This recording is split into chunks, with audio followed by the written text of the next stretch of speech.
Ассаламу алейкум, урматтуу кыргыз элим, кыргызстандыктар. Жалпыңыздарды ыйык орозо айты менен куттуктайм. Орозо айында жалпыбыз ушул өлкөбүздө болгон жакыры адамдардын, кароосуз калган балдарыбыздын, карылар үйлөрүнүн кубанычына ортоктош болуп, ооз ачыруу кечелерини жана жалпы эле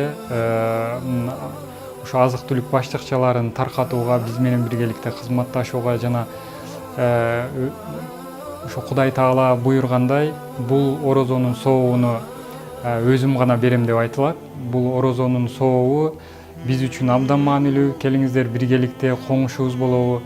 Пайгамбар саллаллаху алейхи ва саллям айткандай, өзү ток, коңушусу ач жаткан бизден эмес деген хадистери бар экен. Ошол себептен жаныбыздагы дос туугандарыбыздан баштап жалпы элибизге бир жылмайлуу тартуулайлы. Ассаламу алейкум.